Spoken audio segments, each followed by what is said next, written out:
Hey aspirants, welcome back to professional banking. स्वागत है आप सभी का। कैसे हैं आप सभी? तो दोस्तों, जैसा कि आप सभी जानते हो कि इस वीडियो में मैं आपके साथ द हिंदू के कुछ इंपॉर्टेंट डेली वेब्स का डिस्कशन करता हूं। तो उसी सिलसिले को हम कंटिन्यू रखते हुए आज डे 85 है जिस पे एंटर कर चुके हैं। तो आज देखेंगे क्या है वीडियो में, लेकिन उससे पहले अगर आप चैनल पर नए हो तो चैनल को सब्सक्राइब कर लो, बेल आइकन को प्रेस कर दो, वीडियो अपने दोस्तों के साथ शेयर करना बिल्कुल भी मत भूलना, ठीक है? और गाइस, एक छोटा सा प्रॉब्लम है, आज बगल में रामायण है, थोड़ी वॉइस आएगी, नॉइस आएगी, तो प्लीज उसको इग्नोर करना थोड़ी देर के लिए, ठीक है? चलो, तो ये है आज का पहला वर्ड। बायगॉन। बायगॉन एडजेक्टिव होता है। इसका क्या मतलब होता है?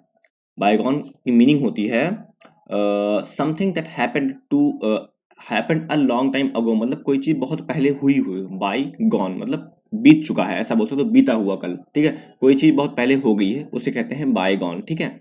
तो बीता हुआ कल बोल सकते हो, बीता हुआ चीज बोल सकते हो आप, ठीक है? सिनोनिम की बात करें तो फॉर्मर या अर्लियर हो जाएगा। एंटोनिम की बात करें तो प्रेजेंट और रिसेंट हो जाएगा। बात करें सेंटेंस में से कैसे यूज किया गया है, तो the faded photograph brought memories of bygone day. तो जो फेडेड फोटोग्राफ है, जो धुंधली सी फोटोग्राफ है, वो बीते हुए जो कल है उसकी याद दिलाती है, ठीक है? चलो नेक्स्ट देखते हैं। अगला जो वर्ड हमारे पास वो है बाक। बाक एक वर्ब होता है। इसका मतलब होता है to be unwilling to do something और become involve in something because it is difficult और डेंजरस। मतलब कुछ करने के लिए अनिच्छुक, कोई काम आपका करने का मन नहीं है, या किसी चीज में शामिल होना क्योंकि यह मुश्किल या खतरनाक है, या फिर किसी ऐसी चीज में शामिल हो जाना जो चीज मुश्किल और खतरनाक हो, ठीक है? मतलब आप उसके इच्छुक नहीं है, आप उसको करना नहीं चाहते हैं, ठीक है? एक शब्द में कहें तो अनिच्छुक होना आप बोल सकते हो। सिनोनिम की बात करें तो दीदरी हो जाएगा और स्कॉर्न हो जाएगा। एंटोनिम की बात करें तो कंप्लाइंग और एडहेरेंस हो जाएगा, ठीक है? बात करें सेंटेंस में से कैसे यूज किया है, तो many parents may balk at the idea of paying $1000 for pair of shoe. कई सारे जो पेरेंट्स हैं वो अनिच्छुक हैं इस चीज को लेके, जो आइडिया है कि $100 पे करना है एक पर्टिकुलर पेयर ऑफ शू के लिए, ठीक है? ऐसा बोला है सेंटेंस में। चलिए नेक्स्ट देखते हैं। अगला जो वर्ड है वो है चॉपी। चॉपी एडजेक्टिव होता है। इसका क्या मतलब होता है? इसका मतलब होता है something is filled with up and down. कोई चीज उतार चढ़ाव से बड़ी भरी हुई है, उसे हम कहते हैं चॉपी है, ठीक है? एक सेंटेंस में देखा तो उतार चढ़ाव आप बोल सकते हो। उसके बाद बात करें सिनोनिम की, इसके तो रफल्ड है, अनइवन है। और एंटोनिम की बात करें तो काम है और स्मूथ है। बात करें सेंटेंस में से कैसे यूज किया गया है, तो the wind made the water very choppy. जो विंड है उसने वाटर को बहुत उबड़ खाबड़ कर दिया, उतार चढ़ाव वाटर में आ गया, ठीक है? ऐसा बोला है सेंटेंस में। चलिए नेक्स्ट देखते हैं। अगला जो वर्ड है वो है असर्टेन। असर्टेन एक वर्ब होती है। इसका मतलब होता है टू फाइंड आउट और लर्न समथिंग वेरी सर्टेनिटी। तो कोई चीज बहुत निश्चित तरीके से, बहुत एग्जैक्ट अच्छे से किसी चीज का पता लगाना या सीखना, किसी चीज को एकदम प्रॉपर तरीके से जीरो से लेके पूरा कंप्लीट तक, ठीक है? उसको सीखना वो होता है असर्टेन करना, ठीक है? पता लगाना बोल सकते हो आप एक शब्द में से। सिनोनिम की बात करें तो डिटरमाइन करना या एक्सप्लोर करना। एंटोनिम की बात करें तो कंसील और ऑब्सक्योर करना। बात करें सेंटेंस में इसे कैसे यूज किया गया है, तो police are trying to ascertain the time of death. तो पुलिस जो है वो जो डेथ हुई है उसका टाइम पता कर रही है कि कितने बजे डेथ हुई है, ठीक है? ऐसा बोला है इस सेंटेंस में।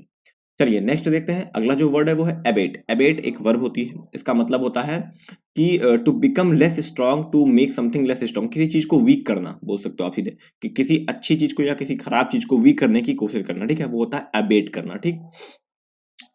सिनोनिम की बात करें तो ड्विंडल और एलिवेट हो जाएगा। एक शब्द में भी मैं बता दूंगा, लास्ट में हो जाएगा, ठीक है? और एंटोनिम की बात करें तो इंटेंसिफाई और एस्केलेट हो जाएगा। बात करें सेंटेंस में से कैसे यूज किया गया है, तो the storm showed no sign of awaiting. तो जो स्टॉर्म है वो कोई भी साइन वीक होने का नहीं दिखा रहा है, वो लगातार बढ़ता ही जा रहा है, ऐसा बोला है, ठीक? तो कम करना आप बोल सकते हो। यहाँ पे एलिवेट और मिटिगेट दोनों आप यूज कर सकते हो, ठीक है? नेक्स्ट देखें। अगला है ब्लास्टर। ब्लास्टर एक वर्ब होती है। इसका मतलब होता है, कुछ दिन पहले मैं इसको कराया हूँ ब्लास्टर को। सपोर्ट समथिंग और मेड समथिंग स्ट्रॉन्गर। तो किसी चीज का समर्थन करके उसे और भी स्ट्रांग बनाना, और भी इंप्रूव करना, और भी इनहेंस करना बोल सकते हो, ठीक है? तो सहारा देना आप शब्द से कह सकते हो। सिनोनिम की बात करें तो बट्रेस और फोर्टिफाई हो जाएगा।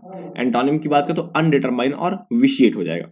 बात करें सेंटेंस में से कैसे यूज किया गया है, तो I am going to bolster you guys to study hard for banking exam 2024। तो मैं आप सभी को ब्लास्टर करने वाला हूँ, सहारा देने वाला हूँ, ताकि आप जो 2024 का एग्जाम है उसको बहुत अच्छे से पढ़ाई कर सको, हार्ड तरीके से, ठीक है? चलो नेक्स्ट देखते हैं। अगला जो वर्ड है वो है चैंपियन। चैंपियन वर्ब होती है। इसका मतलब होता है टू सपोर्ट, डिफेंड और fight for a person, belief, right और प्रिंसिपल। ये जब वर्ब होती है तब चैंपियन का यूज कुछ ऐसा होता है, और जब नाउन होती है तो हम एक चैंपियन बोलते हैं विजेता को ना, इन विनर को, ठीक है? तो किसी चीज को सपोर्ट करना, किसी आइडिया को सपोर्ट करना, किसी इंसान को सपोर्ट करना, उसके लिए लड़ना, उसकी बिलीफ को सपोर्ट करना, ठीक है, वो कहलाता है चैंपियन करना। ठीक, समर्थन करना आप बोल सकते हो। सिनोनिम की बात करें तो डिफेंड और प्रोटेक्ट हो जाएगा। एंटोनिम की बात करें तो अपोज और क्रिटिसाइज हो जाएगा। बात करें सेंटेंस में से कैसे यूज किया गया था, he has champion constitutional reform for many year, तो उसने जो है वो कॉन्स्टिट्यूशनल रिफॉर्म है उसको चैंपियन मतलब सपोर्ट किया है कई सालों से। ठीक है, ऐसा बोला है इस सेंटेंस में। ठीक है, चलिए नेक्स्ट देखते हैं। अगला जो वर्ड है वो है पाइनियर। पाइनियर एक वर्ब होता है। इसका मतलब क्या होता है, इसका मतलब होता है person who is among the first to study और डेवलप समथिंग। तो कोई ऐसा इंसान जो किसी काम को करने के लिए, किसी काम को सीखने के लिए सबसे पहले आता है, नंबर 1 रहता है, वो बोलते हैं पाइनियर। ठीक है, मतलब टॉप पे बोल सकते हो, टॉपर सबसे पहले हो जाएगा इसका एक शब्द में।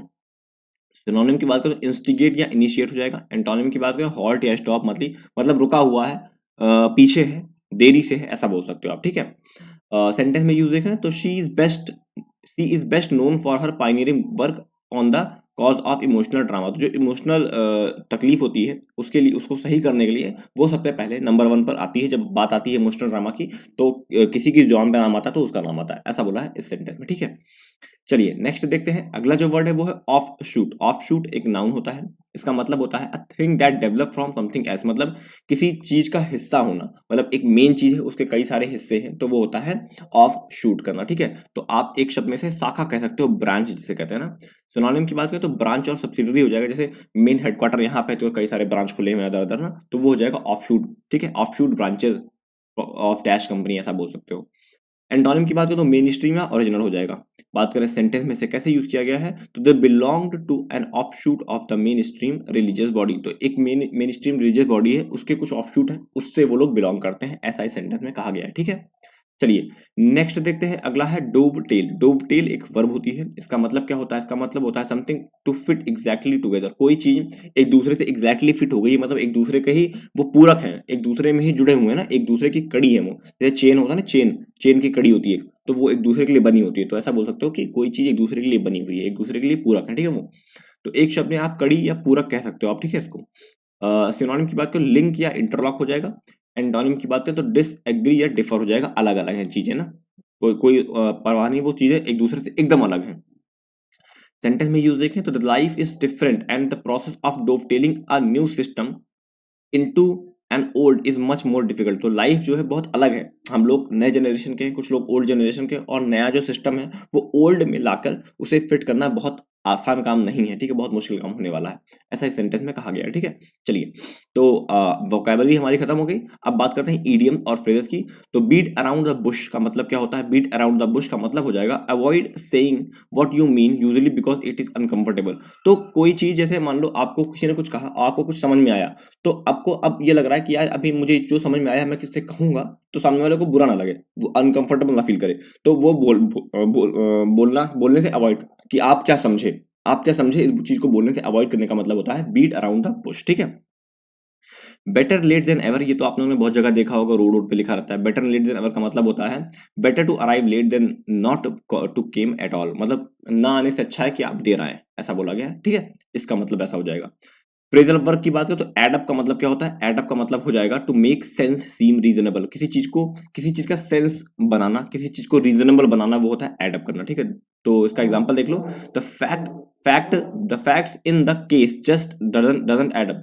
जो फैक्ट है वो केस को just add doesn't add up, मतलब कि वो जो केस है उसको सेंसिबल नहीं बना रहे हैं। ठीक है, ऐसा बोला है सेंटेंस में। ठीक है, चलिए एडवाइस अगेंस्ट का मतलब क्या होता है, एडवाइस अगेंस्ट का मतलब हो जाएगा to recommend not doing something. तो किसी चीज के लिए रिकमेंडेशन करना कि आप इस काम को मत करो, रिकमेंडेशन देना। ठीक है, खाली आप इस काम को मत करो। तो I advised against walking alone in the neighbourhood. तो मैंने आपको ये कहा था, एडवाइस किया था कि आप नेबरहुड मतलब अगर आसपास अकेले मत घुमा करो, ऐसा इस सेंटेंस में बोला गया। ठीक है, चलिए फिलहाल वीडियो में इतना था। आज के लिए आपके 2 क्वेश्चंस हैं इंपॉर्टेंट, 2 क्वेश्चन हैं आपके, ऑफशूट और बायगॉन, 2 इंपॉर्टेंट वोकैब्स हैं। कोशिश करिएगा इसको आप कमेंट सेक्शन में इसके सिनोनिम और एक एंटोनिम लिखने की, और साथ ही एक वर्ड बनाइए, सेंटेंस बनाइए आप इसका, और फ्रेम करके आप कमेंट में कमेंट करिए। ठीक है, फिलहाल वीडियो में इतना था। वीडियो अच्छा लगा हो तो लाइक कर देना, चैनल को सब्सक्राइब कर लेना, बेल आइकन को प्रेस कर देना, वीडियो अपने दोस्तों के साथ शेयर करना बिल्कुल भी मत भूलना। मिलते हैं नेक्स्ट वीडियो में, जब तक के लिए thank you and God bless you all.